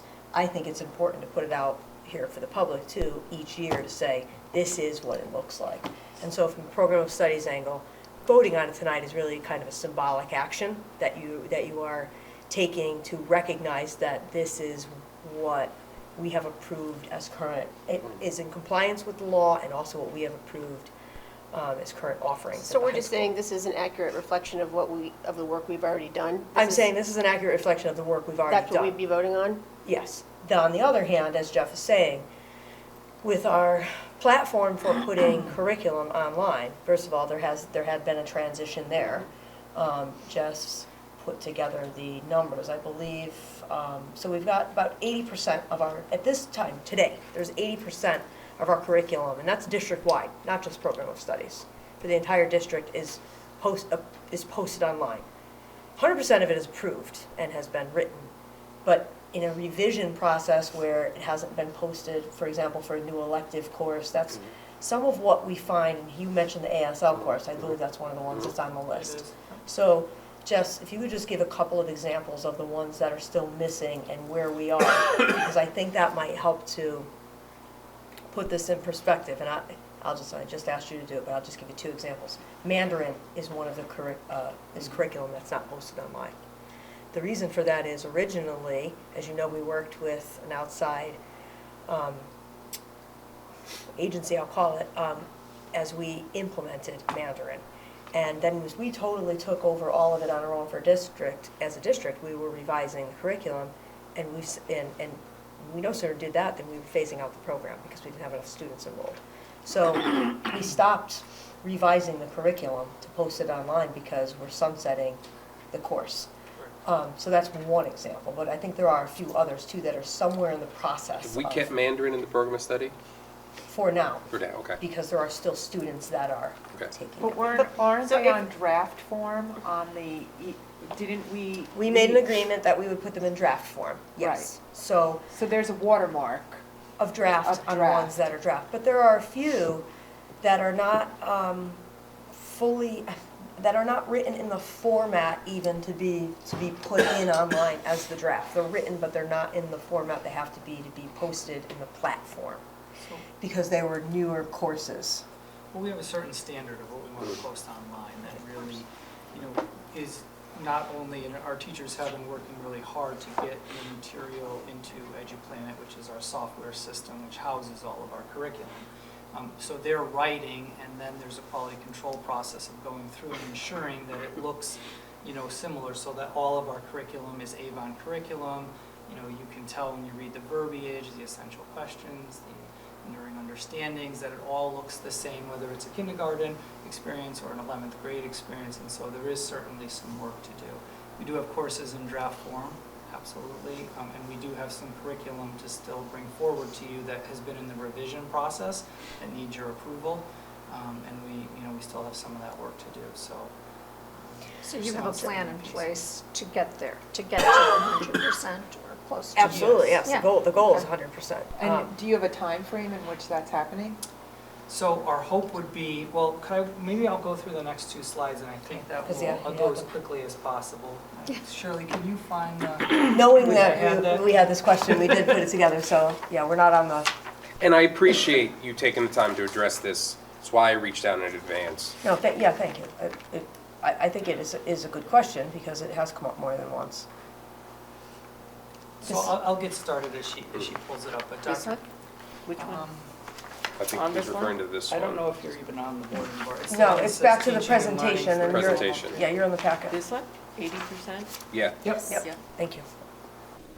So we did want to check to see status of how we were doing, and so after going through, it's not showing up. It's not on on the the screen. Oh, sorry.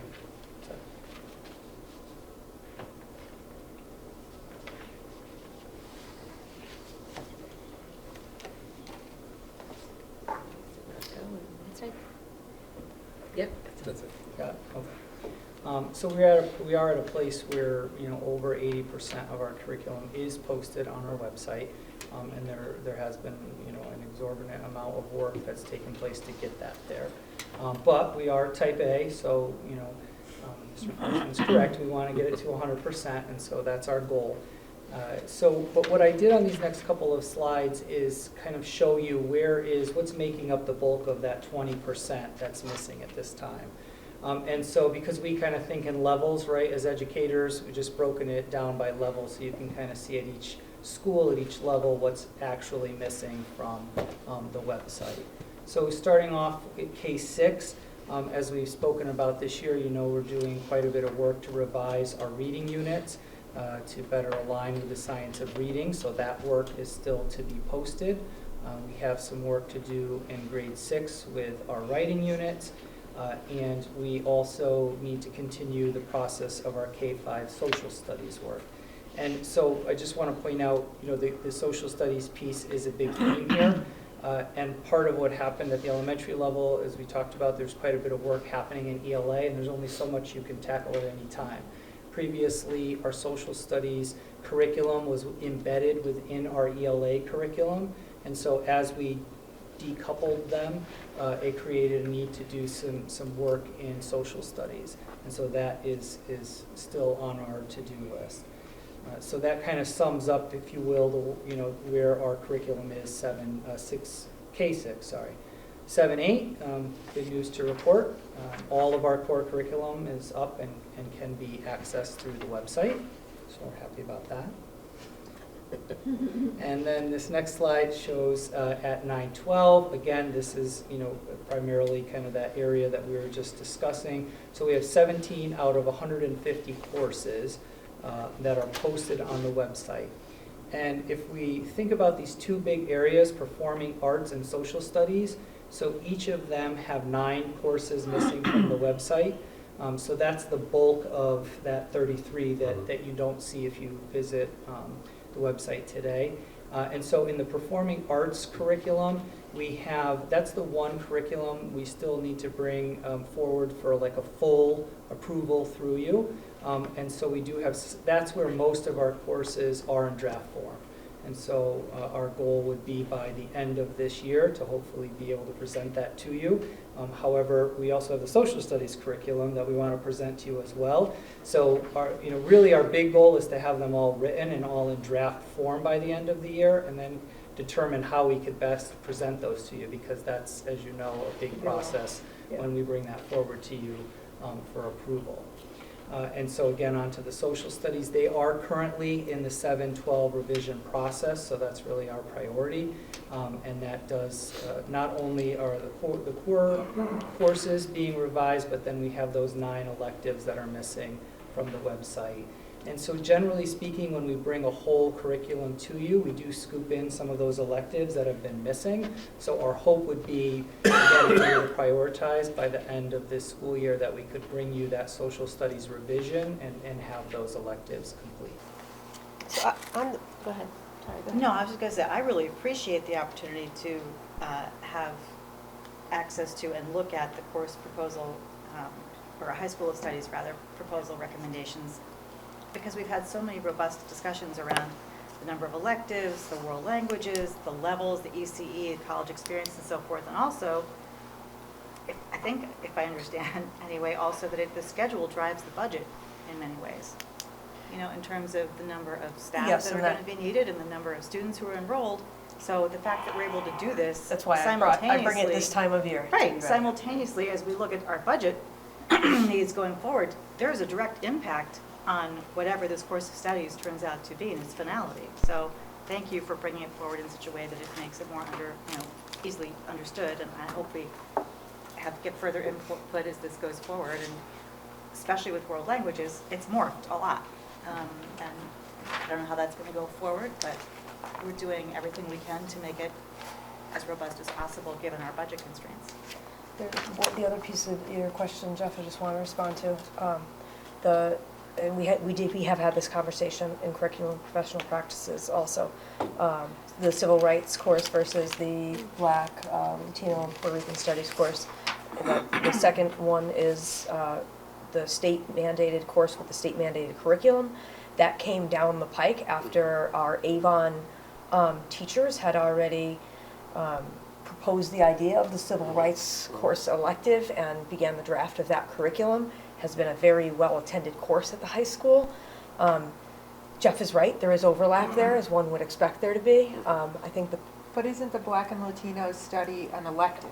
It is. You don't have to No, take so they're that both one. electives. I thought civics was a requirement. Civics is, but there is a civil rights. That focuses on the civil rights movement. There's a civil rights elective at the high school that was proposed, as I said, here and started here at Avon High School, and that was prior to that legislation coming down. But not that much prior. It's been since I've been here. I can't remember the exact year right now, but they were in the process of doing that, and then we got this curriculum from the state. So the issue here is we have to offer that class. We were already offering a successful class of our own, and honestly, we just, the teachers and CPDC need the time to spend to look at the two of those together and decide if they are going to be combined or not, and what it looks like moving forward. And in the meantime, and I know you know this already too, Jeff, we spoke about this, we didn't want to eliminate the civil rights course that was well attended by students just because we knew there was some overlap. The Black, Latino, and Puerto Rican Studies course has, I would say, a more world angle to it, whereas the civil rights movement is much more about American studies. And so obviously that feeds into the worldview of it, but it's going to take work because it also overlaps with U.S. history and world history. So it needs needs hours of work. To Laura's point, so much of the scheduling drives our budget, and so if there's if there's overlap, there's duplication, right? And we should just make sure. And it's not our job to make that determination. It's something I would like to see, us review, and that's why I bring it up. But that was my question when we first proposed it. I can't tell you if there's overlap. I only have the synopsis that's in the program of study, where I had the state curriculum that listed the objectives, the standards, and even the state gave us the resources. And we know that there is another state mandated social studies course coming down the pike in 2 years. And then I would encourage us to review our current curriculum as well to look for, I don't think there's that overlap in that scenario. It's the Asian and Pacific Islander studies course, much like this one. Review. I do want to say, I understand how far we've come since I first asked this question 6 years ago, and I appreciate the amount of work.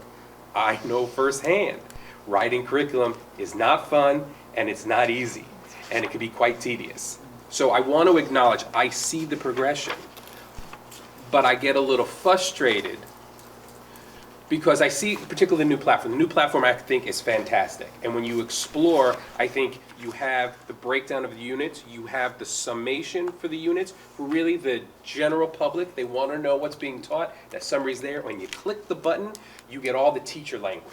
And for the members of the community that are educators, that can read curriculum-ese, that's helpful as well. We hear so many complaints and concerns, and there were some courses on there that I could see possibly on the list not being posted yet, possibly could raise some questions. And it's just so much easier for the district and the staff to be able to defend what's going on in the classroom if they can have easy access to the curriculum documents to say, no, the teacher is right, this is the board-approved curriculum. We've had this whole discussion about what the board-approved curriculum is. And I struggled when I first started on this, serving on the curriculum committee, when I asked the assistant superintendent at that time, where can I see the curriculum? I'm on this committee, I should have a copy, I should be able to look at it. And the old system didn't really allow for that. And I think that's just my frustration. Can I just ask a question about parents? So if a parent looks at this, they're creating their schedule with their child, and there's some parts of it are missing and not available to them, like in the real world scenario, what should they do if they want to know more and it's not posted or they can't find the curriculum that they're really looking for? Can I just chime in? The programs they should actually provide for most parents, I think most parents, you'll correct me if you disagree, will look at the program study and say, yep, that's what the course is, I'm good. But think about, I think some of the specific complaints we've heard about over the years may have dealt with specific instructional materials, books. What you're saying is on the website. Many times. Not all of it, right. But many times, my question is, that so type of if a stuff you parent can gets find to that in the point curriculum. and says, wow, Johnny wants to take knitting 5, and there's this kind of summary that I understand, but I really want to know what are they teaching in knitting 5, then we should be able to click on it. You're saying it's not really there for all of those 30 courses Right. or whatever. I'm asking you, what would you suggest in the real life scenario that this happens? Does a parent call the school? Does a parent? Guidance, right? I don't know. Yes, check with the counselor, check with the department coordinator. A parent will call the school or they will call the district office and we'll point them in the right direction. So you can supply them with that if it gets to that point that they. Yes, and it's not what they're looking for is not online, yes. Which answers your question, Jeff, if you want to walk into the office and say, hey, I want to look at knitting 5. What are they teaching this week? It is readily available to somebody who truly wants to come in and seek that deep research. The They just may not be able to document may click. not be there. It's a work in progress. Is the document there for each of these missing courses? No. Okay. That's my point. But it's a work in progress. I understand it's a work in progress. I'm just answering your Yep. question. Yes, Yep. we could give the information about what is being taught without the document. I mean, I think that's a fair thing I totally respect your point. I think you're right. I understand that. Important for. But I do think when we're talking about how parents are really going to navigate our curriculum and their student through the district, it's important that they know that they can get the information even if we haven't gotten it to that, printed and posted. And I'm not saying we're attempting to hide anything. I don't think that, right? I have supported a lot of this curriculum, but I think when the conversation comes up sometimes, we've been put in situations where if it's not readily available, the question is why isn't it readily available? And it is, you're right, what is out there for the average person is fine, but we have fielded so many questions and I want to be able to support, and my response was, well, let's take a look at the curriculum. I can't have that conversation with anybody in the public because I don't have access. So yes, I direct them to the school. And I think maybe sometimes it is very much a principle issue, right? That I feel that our curriculum should be completely transparent and easily accessible. And I just feel like I've been asking about this for 6 years. So are you concerned that we are voting on curriculum that you don't think is complete?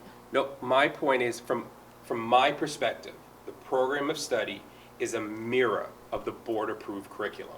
And so I actually don't feel we should even be voting on the program of study, simply because any change we do as a board should then get translated to the program of study, right? There shouldn't be a discrepancy. For me, it's a principle issue. And yes, it's my failure as an educator, right? It should easily be accessible and transparent, just because by nature what it is. I have this issue because I can't look at, right, and I'm not saying no. So, given that when those of us who've been here long enough recognize that the superintendent who came in when she did, there really wasn't any curriculum to look at before that, prior to that. So, and then we had COVID. I would like to hope that we are still on this path going forward, and that the administrators that are now in place are doing so in such a way as to bring us even faster and faster along, so that we get to the point where it would be great if you could click online and find what you want. And I agree, but I think at the same time, it's worth bringing up and reminding, because I don't necessarily know, right? Because the last time we brought this up was last year, and that evening after we spoke about it, we were presented with the draft of the website that is now in place. I just want to consistently raise this as a concern. I'm not objecting to the program of study, right? I just think the voice needs to be mentioned and reminded. Every time we revisit this, my expectation is that all our curriculum is publicly accessible and transparent, and there shouldn't be, you shouldn't have to pick up the phone and say, well, what's this? Oh, well, it's here, but it's not all here. I fully understand the concerns. I understand the amount of work. I know the amount of work. But to your point, prior to my arrival, there was curriculum missing, and people were not aware of it because it wasn't accessible, wasn't transparent. That has changed under the current administration, and I give the superintendent a tremendous amount of credit for this Herculean effort. But that's exactly my point. I know you probably, what time is it? Let me try to answer. It's only 9:01. Let me try, but you've all been here with me since before 6, so I can see the faces, and let me try to help put it to bed. I think we all agree that it's important to have curriculum that's accessible because, to Jeff's point, and because he is an educator, I think he sees it from his perspective, and he's correct. It's good for our teachers for it to be accessible, because when parents do have a question, there it is. If you want to, let's sit down, let's talk about this. So no arguments there. We're going to continue working on it. We're leaps and bounds ahead of where we were. I also want to be clear and not take credit for work that even started before I was here, because it did, out of our teaching and learning office. We've jump-started that a whole lot further and got stymied here and there, during the pandemic with some of what we were able to do. But this has been an ongoing effort, and I think it's very important. I personally disagree with it impacting the voting on the program of studies, and I say that, Jeff, only because back to the reason that I bring it to you every year, and then we end up in this discussion. When you go to a college or a university, you might remember having a catalog from the year that you started. And sometimes, let's say you're going to graduate school, it used to be something on paper, now it's something online.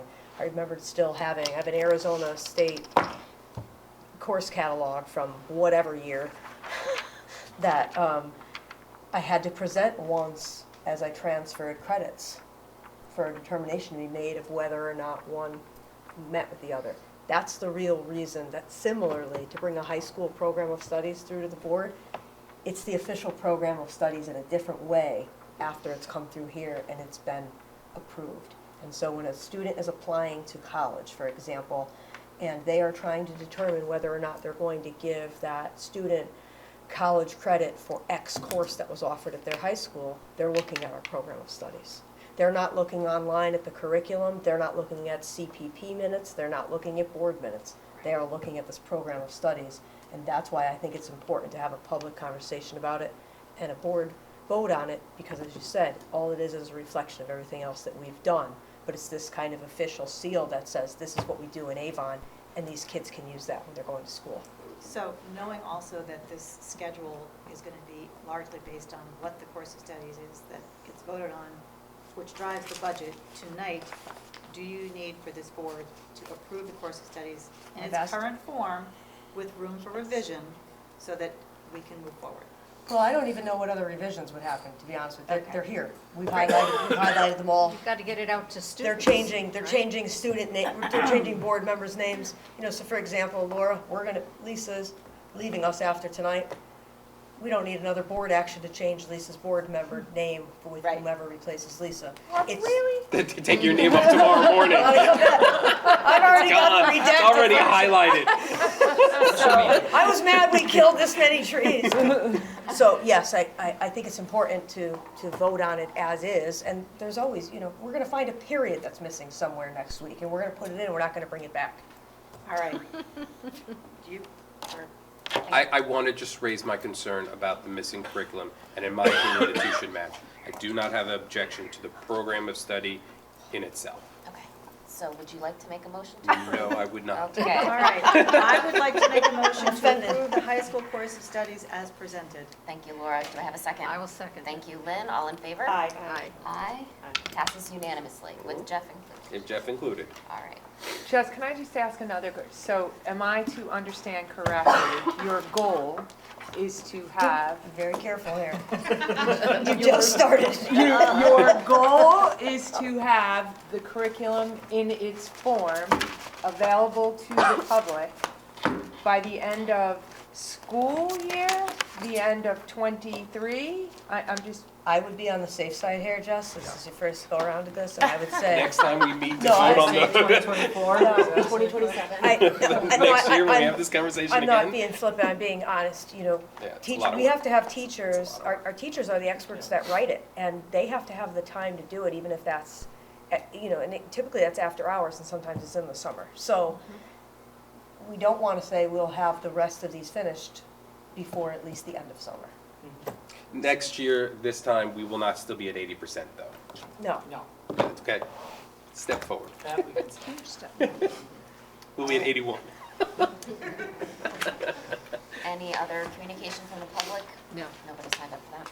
Okay, communication from Avon Board of Education members. Does anybody want to say anything else? Shirley, Lisa, again, you both will be greatly missed. Thank you. Best of luck. Welcome, Christine. Welcome, Christine. I'm sorry, yes. No, I'm just saying now you got a good idea of what any typical Tuesday could look like. Anyone else? It's only 9:08. I know. See? I think we're doing well, but I know you don't like me. All right, so seeing no other hands raised, I will make a motion for us to move into executive session. Do I have a second? Second. Second by Jackie. All in favor? Aye. Aye. We will move in at 9:07 and give time for Nutmeg to break down. Will we go to the room next door? Do Or no? you have to call people into the executive? Oh, okay, am I inviting anybody else? The three of us. Okay, so I'm inviting This is in like 2 minutes. Dr. Carnamola, Oh, okay. Yep. Mr. Medic, and Mr. Giannini. But if you just want to walk next door. Literally Yeah. 2 minutes? You Really, made the motion? seriously. I just need to Yes. make sure you know And who something. second? Jackie, Jackie? was it Jackie? Jackie, you second, right? Yes. Okay, thank you. Thank you, everyone. Yes, you. thank you.